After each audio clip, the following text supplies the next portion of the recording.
Hello, this is Sword. Today we're taking a closer look at the EPZ, Z Q1 Pro. This is a fairly affordable IEM from EPZ, and 37 bucks. Let's talk about it. I would like to thank EPZ for sending this over to me for review. But, as always, they didn't watch this video, tell me to say or do anything, and all thoughts and opinions are my own, and subjective preferences, yada yada yada. Alright, let's get on with it. Alright, so first off, these IEMs, $37, they are just a single dynamic driver. They're pretty good. They're pretty good. They have nice blue faceplates. EPZ does some really nice faceplates. I kind of really like what they do. A lot of the times I'm like, those look pretty good. This is definitely no exception here. Like these are awesome. I love the look of these. Shell feels solid. Nozzles are normal human sized, not giant chunguses like some of the other ones I've been playing with. Cable-wise, this cable's okay. Nothing to write home about. Ear hooks. These are pretty memory. They like to wrap around each other the second you take them off and throw them around or what have you. But like overall, like acceptable. It does have a chin slider. If you are one of the people who use those, I don't use them, but it's there. I don't know how good of a job it does. It seems to slide down pretty easy, but that's all of that. Ear tips it includes are okay. Nothing special. They're all right. It does include one of the like velvet drawstring pouches to house your IEMs in. These aren't going to protect your IEM much from like any impacts or anything. If you have a water bottle in your bag and these are just in there in your bag and that water bottle falls over, these might not survive. But regardless, for light duty travel or what have you, you get a bag. Awesome. Case design, I like the simplistic case, just the diagram of what it is really all that you're getting, and then just, the normal manufacturer mumbo-jumbo of, look at what we're doing.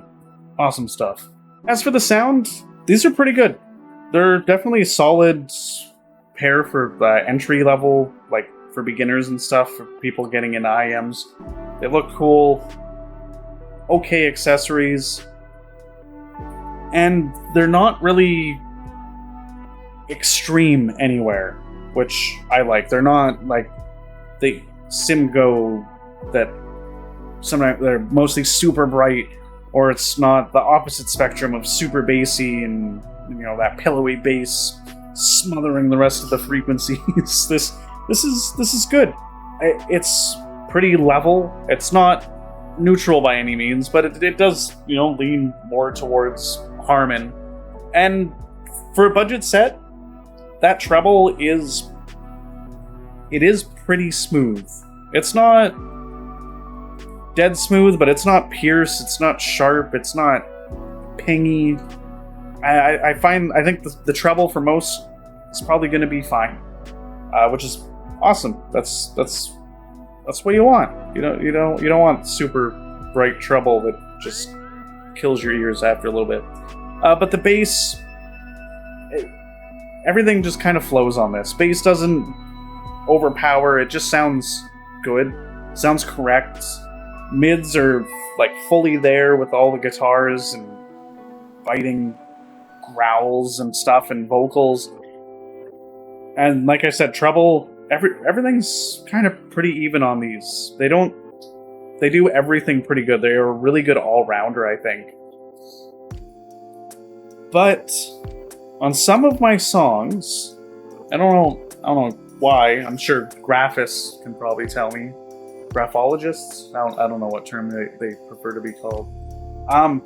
These sound quite nasally on some female metal vocals. Some of them, like Casey Williams from OK Goodnight, the Fox and the Bird album is one album that I always test on, and she has kind of a nasally vocal style already. These really emphasize that nasaliness of them, like just like that congested female vocal sound. These do emphasize that and kind of throw it on to any female vocals. Which, if you listen to a lot of female vocals, that I think will be the deal breaker for you. But other than that, like, these do a good job. Soundstage is fine. There's nothing to write home about really in text. Timbre's good. Nothing really sounds unnatural or anything except for those female vocals, unfortunately.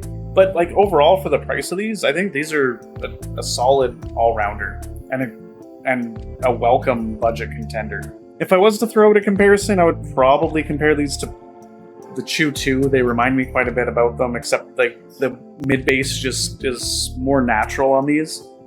This sounds similar to me to the Chew 2, but it's quite a bit more refined. It's polished up, and it is a bit more expensive, so I would expect that. Also, this cable, as much as it's okay, is usable versus the Chew 2. I really did not like that cable.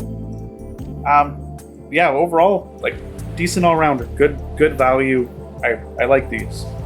So, in conclusion, the EPZ, Canadian, Q1 Pro, good all-rounder. I could definitely see a lot of people liking this. I like it myself. If the only deal breaker to me would be female vocals, if that's something that's definitely a like main thing in your library that you always listen to, that's going to be the deal breaker. But for general all-rounders, other than that, these do a good job. Alrighty, thank you very much for watching. Have a great day. Peace.